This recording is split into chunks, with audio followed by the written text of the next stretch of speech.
Okay, thank you very much, Lady Chair, Ibu Tutsi. But let me speak in bahasa Indonesia as requested. Ya, tidak apa-apa. Sorry, Dr. Nur.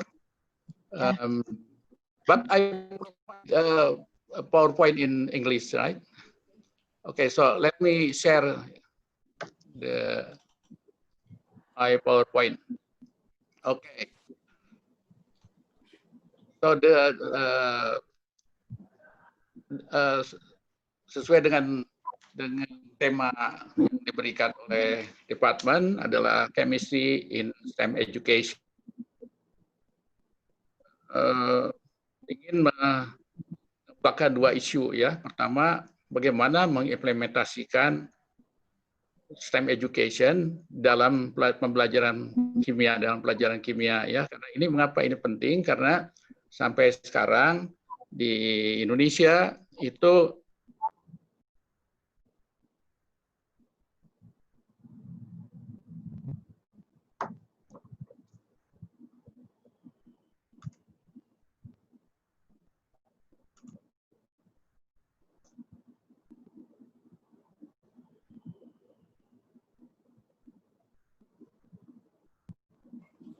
Pak Hari? Ada yang standby di bawah? Coba di WA, Bu.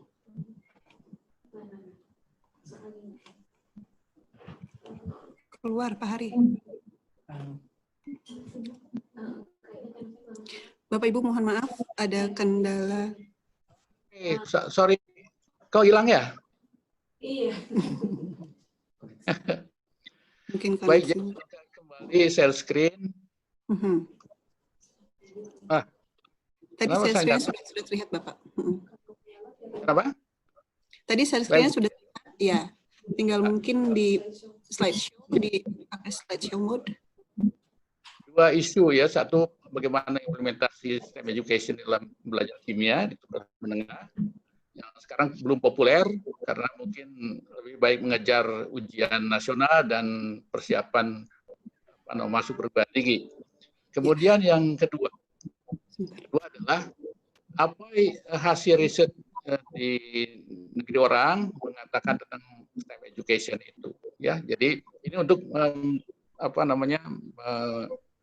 membentuk keyakinan orang bahwa ini penting gitu loh, karena punya impact yang besar ya pada kepentingan siswa kita. Iya. Oke Pak Hari, mungkin sebelum lebih lanjut bisa tolong di slideshow mode Pak. Slideshow. Iya. Di F5. Di mana itu? Bentar. Di atas sebelah kiri. Di atas. Alright. Oke. Ya. Ya. Dan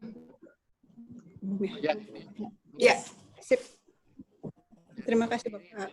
Ini fokus dari kajian saya ya di dalam webinar ini. Kemudian ada 3 persoalan saja yang akan saya kemukakan. Pertama, apa itu STEM education? Karena banyak orang masih belum kenal dengan STEM education itu. Ada juga yang miskonsepsi tentang STEM education itu ya. Jadi ini saya ingin kemukakan itu. Kemudian yang kedua adalah bagaimana mengimplementasikan STEM education itu di dalam pembelajaran kimia ya. Jadi ini memang saya katakan tadi belum populer, tapi melalui beberapa proyek itu sudah didiseminasi ke banyak sekolah. Ya. Ini kan harapan ini menjadi model ya, menjadi rujukan, menjadi referensi untuk diimplementasikan di tempat lain, mengingat kepentingannya. Kemudian yang ketiga hasil riset tentang dampak dari STEM education itu untuk banyak kemampuan ya. Baik, sekarang tentang apa itu STEM education dan mengapa itu penting. Itu pertama saya ingin mengatakan bahwa apa itu STEM education? STEM education itu sebetulnya integrasi dari sains, teknologi, engineering, matematik ya ke dalam kurikulum, artinya ke dalam kurikulum sebagai implementasi. Jadi pada pembelajaran dengan komitmen untuk mengembangkan berbagai macam skill, skill kolaborasi, skill komunikasi, skill critical thinking, creative thinking, ya, dan problem solving. Jadi pertama yang ini integrasi, ya, bukan setiap disiplin sains teknologi, karena di Indonesia itu khususnya tidak ada pembelajaran di sekolah menengah SMP atau SMA, engineering nggak ada, teknologi nggak ada, kita hanya punya sains dan matematik, gitu kan. Jadi khusus kalau di negeri orang ada yang dalam kurikulumnya ada teknologi, jadi lebih lengkap. Tapi yang kita bisa lakukan adalah menginkorporasi, mengadopsi STEM itu pada mata pelajaran sains termasuk kimia, ya. Jadi ini tujuannya itu adalah sebetulnya pengembangan berbagai skill yang diperlukan dalam kehidupan sekarang atau abad 21, abad ke-21. Gitu. Waktu sekarang ada banyak masalah, ya, karena pandemik itu jadi banyak sukar untuk men-setting kolaborasi antar anak komunikasi, ya. Tapi pasti ada jalannya. Kemudian di dalam pembelajarannya, dalam realisasinya pembelajaran STEM itu, siswa itu ditantang untuk melaksanakan proyek-proyek kolaboratif, artinya dalam grup gitu, bukan individual, ya, yang proyek itu menaplikasikan konsep-konsep atau prinsip atau teori dari sains, termasuk teori kimia, ya, dan juga matematik skill, kemudian disupport oleh teknologi produknya, ya, dan mendesain. Nah, ini sebetulnya kuncinya adalah mendesain dan mengembangkan metode dan peralatan atau perangkat untuk memecahkan masalah. Jadi problem solving. Jadi ini adalah skill-skill ini diperlukan untuk hidup di abad ke-21, 21st century skills. Jadi itu kepentingannya. Jadi sebetulnya ini mengapa kita harus mengadopsi ini, ya, STEM education itu. Lalu ini mengapa STEM education itu? Pertama, ini untuk sebagai generasi muda kita lebih kompetitif lah di era sekarang, ya, era global gitu kan, berkompetisi antar negara gitu. Jadi seperti tadi orang kreatif, orang bisa berpikir kritis, ya, orang yang bisa berkolaborasi itu menjadi elemen penting untuk berkompetisi.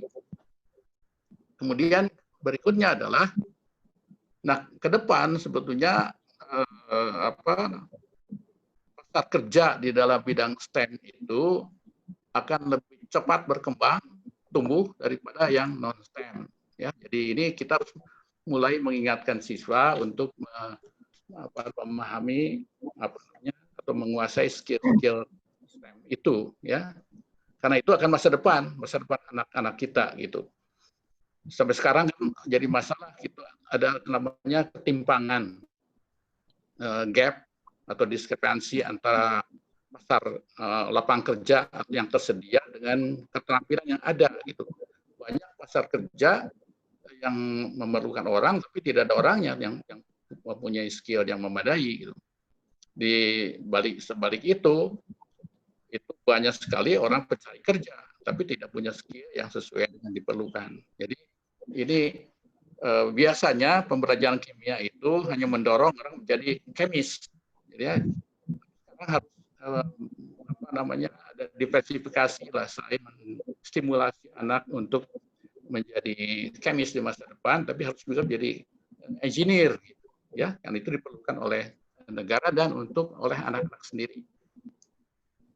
Jadi yang saya katakan nomor 3 itu, the number of skilled STEM worker doesn't meet the demand available STEM job. Jadi ini gap betul, ya.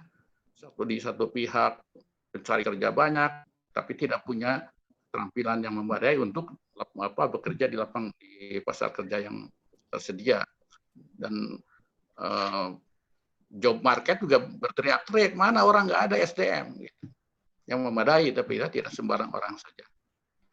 Kemudian Jadi ini poinnya adalah STEM education is the key to meeting current and future job. Kira-kira seperti itulah ya, bahwa mengapa itu penting bagi negara dan bagi anak-anak kita ke depan. Nah, ini ada soal integrasi STEM. Ya, sebetulnya kontinuum integrasinya begini, sekarang itu dalam keadaan silo disebutnya, silo ya, sains khusus tersendiri dan mata pelajaran kimia, fisika, biologi, atau kalau di SMP ada sains, IPA, kemudian ada matematik, ya, engineering kita nggak punya, jadi hanya punya 2 saja. Di tempat lain ada teknologi untuk sekolah, ini SMK soal ya, ini di luar SMK, ini sekolah umum. Nah ini tidak cukup kuat sekarang untuk mempersiapkan anak untuk memasuki era abad 21 itu. Kemudian ini banyak sekali namanya continuum, ya, jadi integrasi itu. Nah, yang ini agak sukar, transdisciplinary STEM itu susah ya kan, mengubah kurikulum itu persoalan ya, mengubah buku, mengubah segala macam. Jadi ini sangat tidak dikehendaki ya. Tapi saya sebagai warga fakultas ini bangga juga karena fakultas MIPA ini, pendidikan MIPA itu, UPI itu sudah memulai ada namanya mengaplikasikan STEM interdisipliner. Jadi ada kuliah namanya mata kuliah TPB ya, TPB pertama bersama bidang apapun, mau kimia, fisika, biologi, computer science, ya, itu bersatu mempelajari di treatment dalam STEM class gitu, STEM classroom. Jadi ini pertama kali di Indonesia sebetulnya yang dikerjakan oleh Fakultas Pendidikan MIPA itu ada 6 credit hours ya. Jadi 3 kredit di semester ganjil, 3 kredit di semester genap. Ya, itu sebetulnya inovasi yang berani ya untuk merealisasikan. Jadi kalau ini menjadi potret dari seperti apa STEM yang sudah melebur itu. Tapi di persekolahan tidak mungkin kan, jadi yang tengah-tengah ini. Jadi teknologi, engineering, matematik itu diliput oleh sains. Jadi sains itu pembawanya, carrier-nya itu, vehicle-nya adalah sains ya. Itu teknologi, engineering, matematik di bawah salah satu model gitu. Itu yang saya ingin katakan di dalam webinar itu. Jadi ini model ini, teknologi, engineering, matematik itu dimasukkan ke dalam sains ya, jadi diintegrasikan dalam sains. Baik Bapak Ibu sekalian, ini adalah seperti apa sih fiturnya kira-kira ya, kalau yang masih mungkin belum berpengalaman, belum pernah bersentuhan dengan STEM education. Ini adalah sejumlah potret foto yang saya ambil dari STEM education STEM classroom di Jepang ya, untuk tingkat SMP dan SD. Di Jepang pun agak susah mengaplikasikan STEM education di SMA karena itu tantangan untuk masuk perguruan tinggi itu besar sekali. Jadi banyak semacam bimbingan tes gitu. Jadi ya tidak baik orang tua maupun guru terlalu perhatian pada STEM education. Anak-anak itu nanti bisa lulus masuk ke perguruan tinggi yang prominent gitu, yang terkenal, yang rank tinggi. Itu seperti ini. Ini selalu dalam berdiskusi, berkelompok, memecahkan masalah ya. Jadi ini kolaborasi, ada komunikasi, presentasi, ini kan begini, yang di bawah itu ada di sebelah kiri bawah itu anak SMP ya, SMP awal itu memodifikasi Tamiya model art. Jadi motornya itu kan elektromotor. Ya, mereka sudah belajar listrik lah ya. Kemudian ditantang untuk bagaimana membuat lebih cepat, karena bagi Jepang itu lebih cepat lebih baik gitu kan.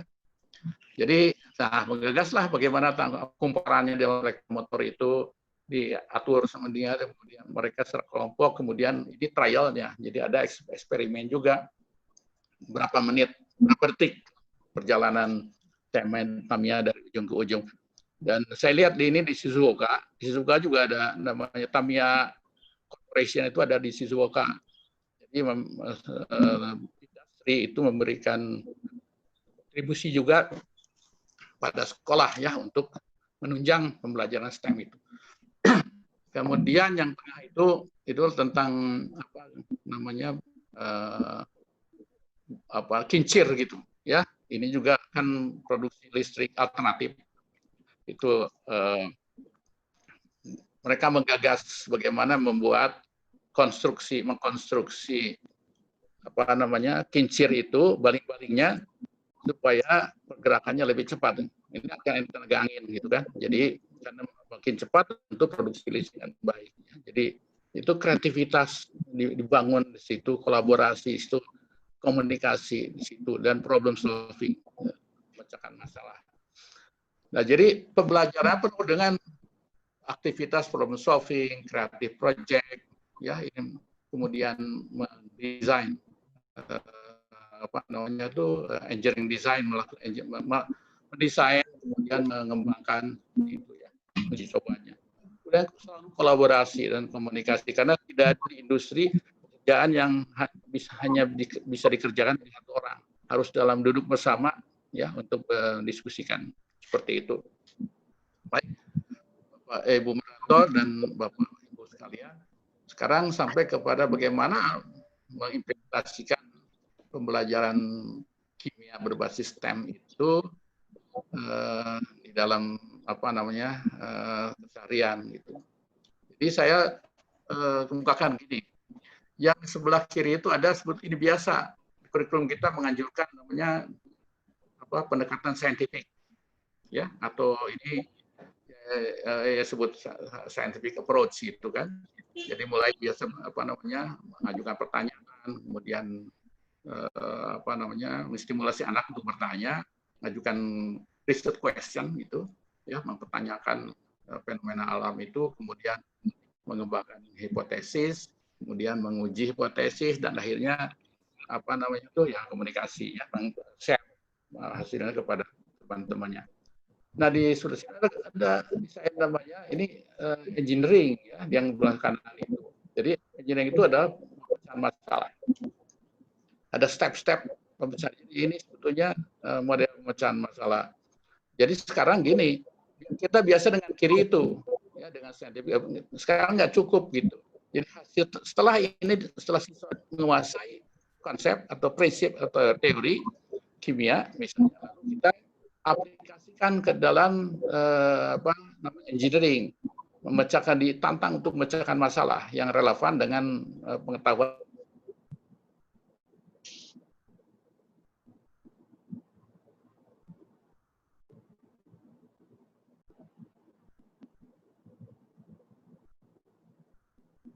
Kan sekarang itu populer mengajarkan sains itu dengan yang disebut dengan pendekatan saintifik itu, scientific approach itu adalah menggunakan 5E, engagement, exploration, explanation, elaboration, and evaluation. Jalan saja ini. Jadi mengajar sains memang tidak harus dimulai dengan apa namanya problemnya, kemudian eksplorasi, kemudian mencoba menjelaskan sampai dengan apa namanya. Jadi ini proyek seperti itu. Harus sisipkan di situ kalau kita ingin mengintegrasikan apa namanya engineering ke dalam pembelajaran kimia, tambah satu, jadi saya katakan the 5A plus engineering learning cycle seperti itu. Jadi engineering design proses untuk merancang sesuatu, untuk memecahkan masalah, merancang alat, merancang sistem, merancang metode untuk memecahkan masalah berdasarkan pengetahuan yang sudah digali dalam pelajaran sebelumnya gitu. Jadi ini kira-kira fase akhir lah setelah menguasai konsep, prinsip, teori, lalu diaplikasikan seperti itu. Nah, jadi seperti apa yang hijau ini, yang engineering design proses itu diawali dengan problem mendefine problemnya, kemudian membagi kelompok, kemudian di antara kelompok ada brainstorming, diskusi, discuss di situ bagaimana memecahkan masalah, kemudian kelompok itu akhirnya mendesain seperti apa, menggambar desain biasanya dalam wajah dalam profil gambar, kemudian mengembangkan alatnya, prototype-nya atau alat realnya, kemudian menguji kalau ada kekurangan, improve, ya. Jadi seperti itulah tes dan improve, tes sampai menemukan sesuatu yang terbaik. Setelah itu ada sharing, ya, finding-nya atau invest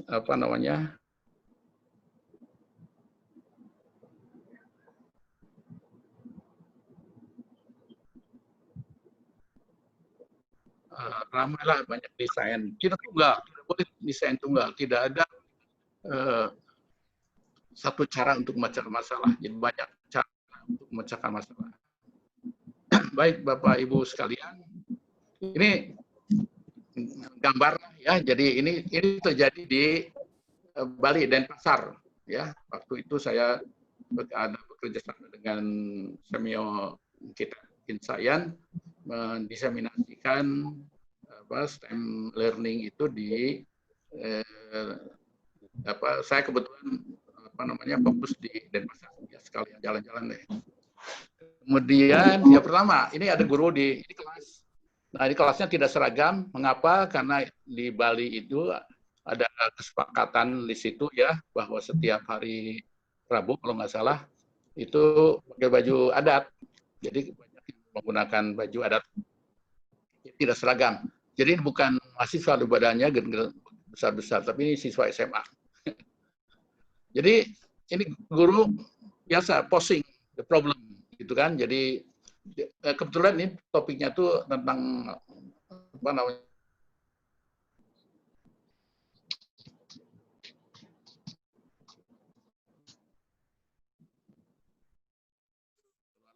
Saya nggak tahu lah di mana yang ada problem di itu masih ada, tahu ya? Share screen-nya Nggak ada. Mau kita yang share screen. Aduh, gimana ya?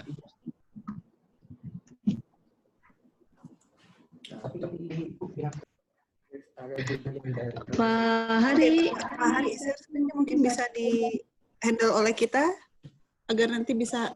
Boleh kalau ini nggak stabil di sini kelihatan saya di bawah ini tapi baik, internet buka. Kalau nanti nggak apa-apa, ini aja dulu. Nanti kalau ada itu lagi down lagi ya, tolong di itu ya. Oke Pak, iya. Baik, jadi ini guru itu mempost problem ya. Jadi mereka sudah belajar elektrolisis, elektroplating juga sudah prinsipnya. Tapi persoalannya ini ada problemnya apa? Bagaimana mengkreasi sistem atau sistem device-nya yang membuat proses plating itu lebih baik gitu ya. Jadi artinya begini, tidak mudah copot, mudah lupa lapisan tembaga. Ya karena ambil yang murah aja, yang tembaga gitu, yang halus gitu kan. Jadi bagaimana tuh? Jadi anak-anak mikir bagaimana mencari cara yang terbaik itu. Mereka tahu bahwa ini yang pengaruh adalah potensial atau muatan, kerapat muatannya, jadi berhubungan jarak antar elektroda, kemudian di situ juga ya voltase ya, voltage-nya dan sebagainya. Jadi mereka mengatir itu yang mereka kerjakan dalam brainstorm.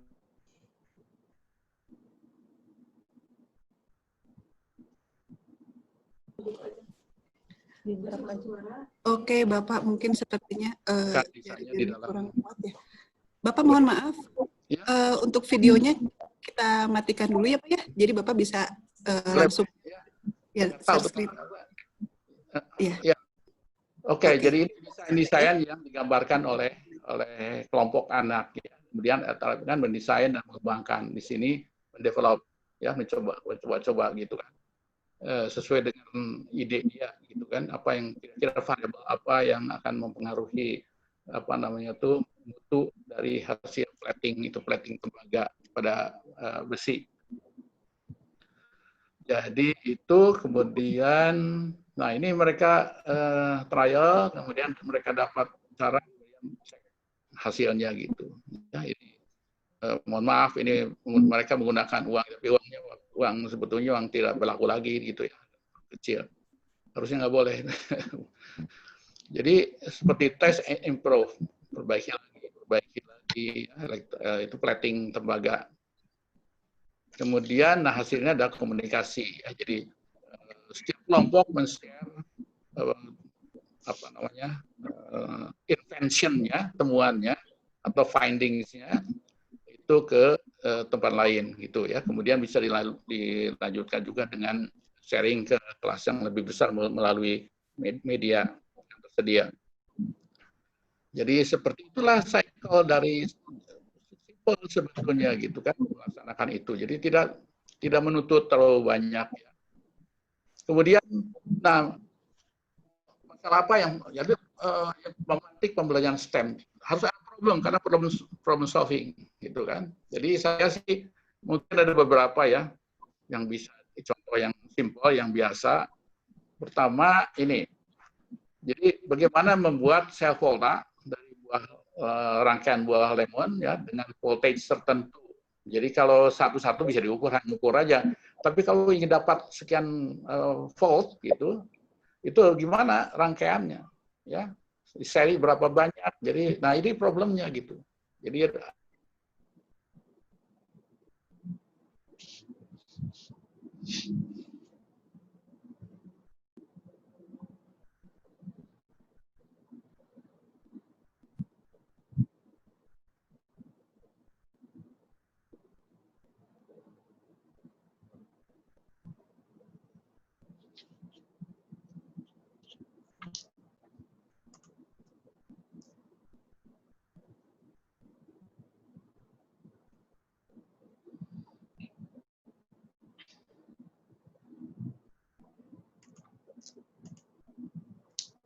Bapak Ibu seperti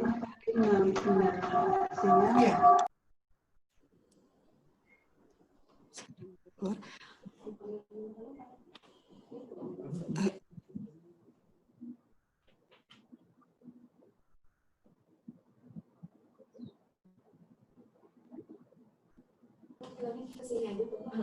Iya, ini terima kasih Bapak Ibu atas partisipasinya. Mohon maaf sekali seperti Pak Hari ada kendala sinyal. Beliau ada di kampus bersama kita tapi beda ruangan.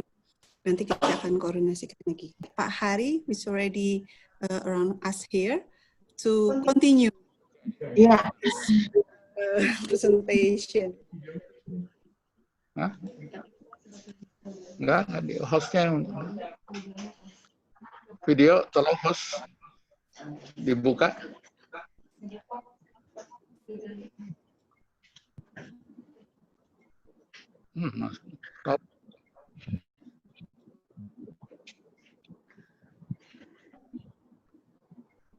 Udah? Nah, oke. Ya. Jadi harus kembali sini. Ini screen dulu ya. Balik lagi. Ya, oke.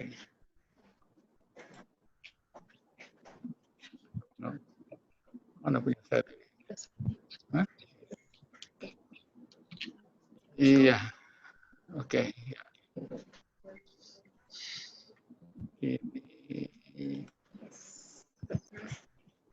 Iya.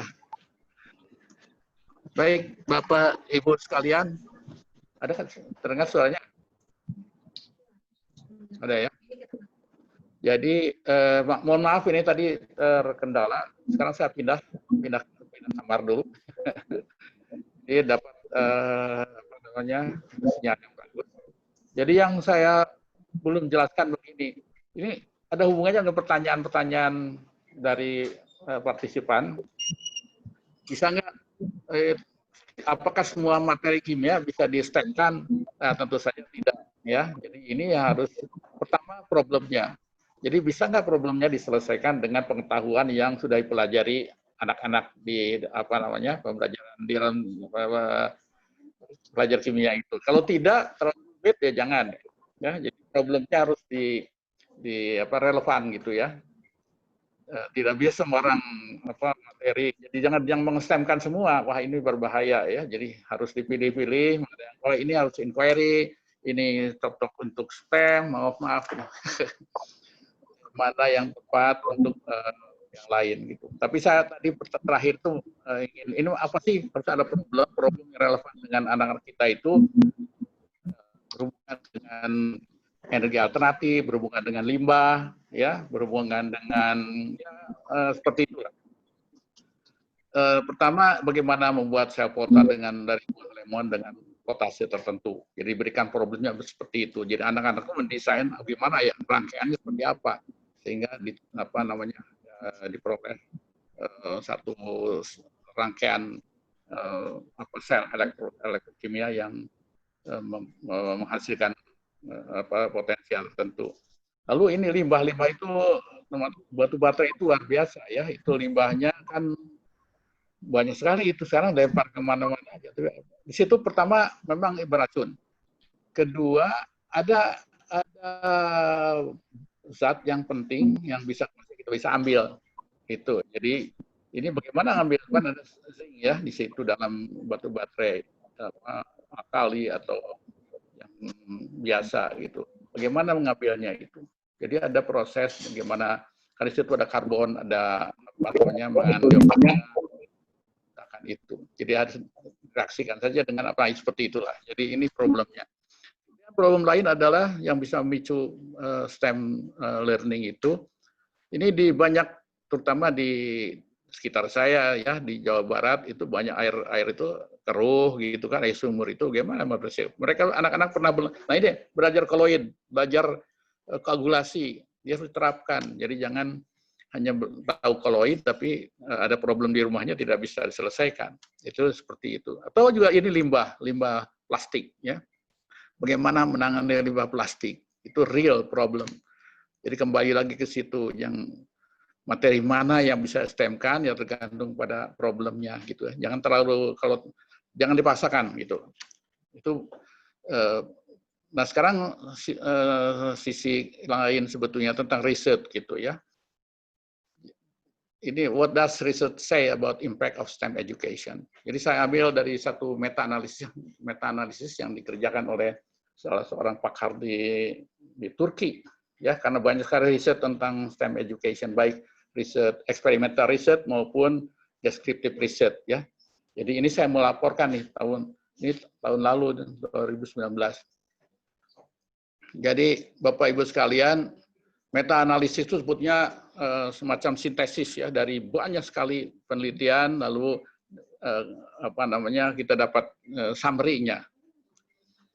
Jadi di Turki itu ada dianalisa, lihat saja di jurnal-jurnal itu ada sekian 330 studi tentang STEM di Turki yang deskriptif sifatnya. Kemudian diseleksi kalau ada yang relevan 67, kemudian betul-betul yang memenuhi kriteria 22. Jadi 22 itu lalu disintesis bagaimana. Ini hasilnya. Coba kita lihat ya. Jadi ini hasil riset, bukan satu riset, tapi jumlah riset gitu. Jadi ini meta-analisisnya. Ini tentang contribution of STEM education to the learning teaching process. Jadi apa dampaknya jadi kontribusi STEM pada peningkatan pembelajaran. Coba ini dari tadi itu 22 ya, 22 yang dianalisis. Saya ambil contoh aja karena waktu terbatas. STEM education enables student to learn by fun, jadi membuat siswa senang belajar. Frekuensinya 13 dari 22 itu, jadi 61,9%. Jadi ini kalau parameternya effect size kan, jadi kalau meta analisis itu effect size-nya cukup bagus lah ya, di atas 60 gitu, jadi termasuk tinggi. Kemudian sambil berikutnya yang kedua lah, atau berikutnya yang ketiga, STEM education make student learn in cooperation. Jadi ada grup interaksi kelompok, sharing, pertukaran pikiran gitu, komunikasi. Itu menurut 8 penelitian frekuensinya dari 22 itu. Jadi ini masih apa namanya ya cenderung belum rendah tapi moderat lah kira-kira seperti itu ya. Jadi ini dampak-dampak yang ditimbulkan ya untuk proses pembelajaran. Kemudian bagaimana kontribusi STEM education pada dimensi pengetahuan, keterampilan dan sikap ya, ini biasanya menjadi hasil belajar. Saya ambil contoh ini STEM education enhance the life skill of student ya, keterampilan hidup. Jadi apa yang bisa dia lakukan untuk nanti misalnya apa namanya berproduksi ya. Itu 12 dari 22 jadi 57,1% efek size-nya ya cukup tinggi. Jadi sengaja diambil yang tinggi dan moderate gitu. Yang maksimum ke 1 untuk seperti itu. Jadi ini riset-riset yang apa dilakukan di Turki ya. Kita belum sempat di Indonesia itu melakukan meta analisis karena memang risetnya juga terbatas gitu. Kemudian juga sangat bervariasi, tidak fokus ya pada isu tertentu, jadi agak susah meta analisisnya. Mungkin dalam 5 tahun ke depan kita bisa lihat efek STEM. Tapi kita belajar dari yang terjadi di Turki. Turki itu kalau lihat dari hasil PISA itu sudah masuk daerah di papan tengah, jadi lebih baik daripada kita.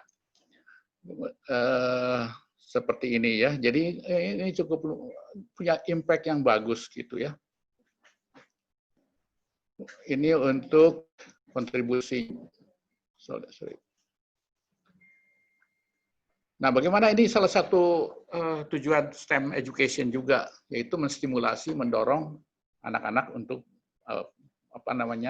punya minat lah untuk melanjutkan studi di dalam bidang-bidang STEM itu.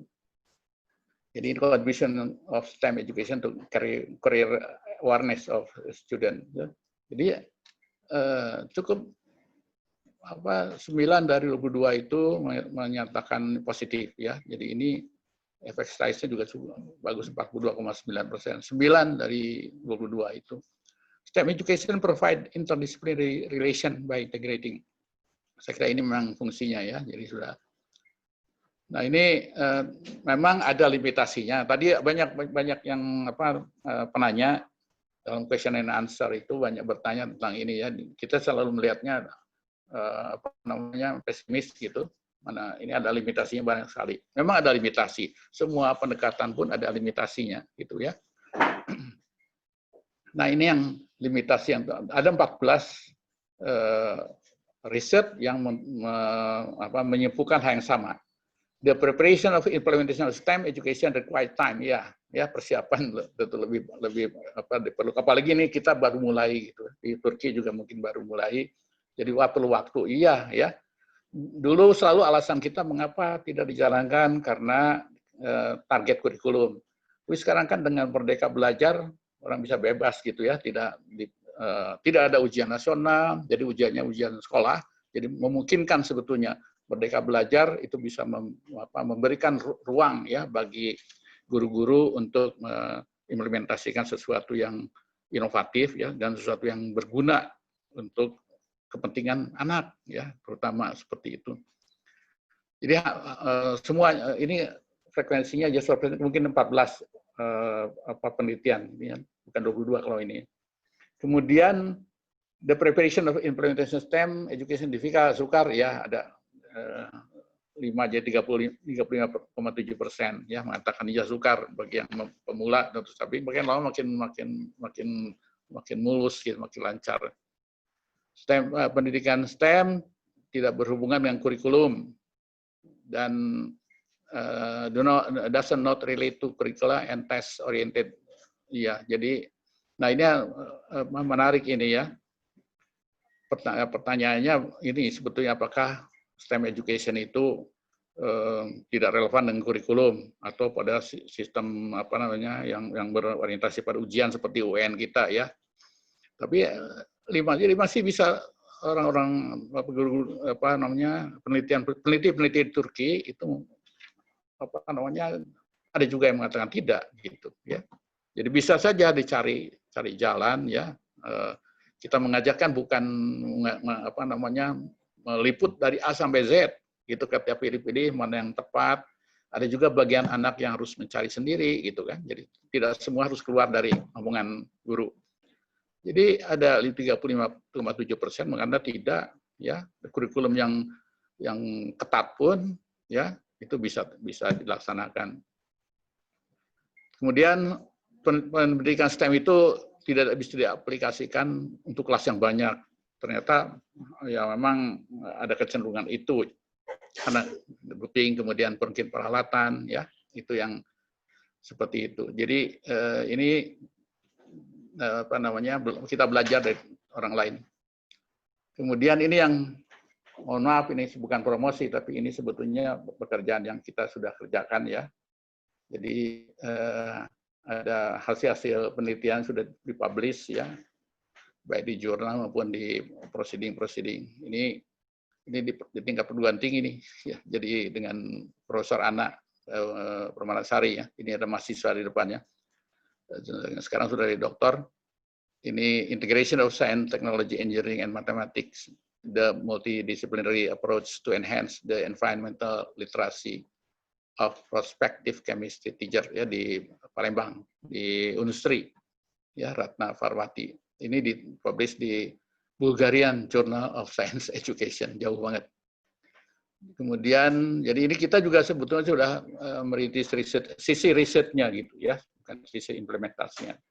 Yang kedua di SMP ini the effect of STEM learning through the project of design board. Jadi mendesain kapal-kapalan, perahu-perahuan sebetulnya dengan tanpa sumber listrik dari baterai gitu. Jadi pegasnya pegas karet gelang gitu. Nah, itu yang diinovasi oleh seseorang mahasiswa S2.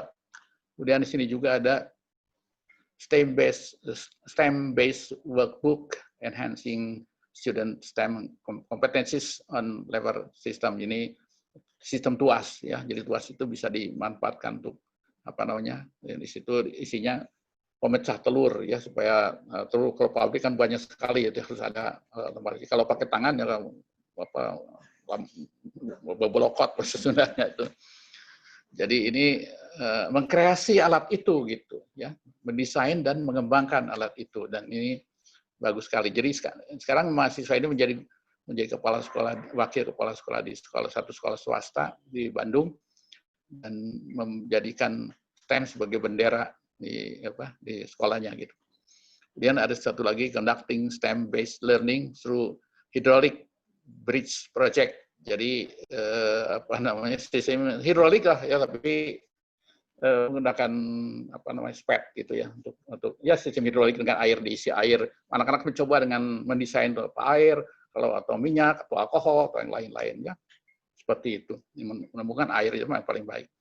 Jadi ini yang bisa saya bagi kepada Bapak dan Ibu sekalian ya, dalam hubungannya dengan STEM, dan ini cukup prospektif dan yang utama penting bagi anak-anak kita, untuk masa depan anak-anak kita ya.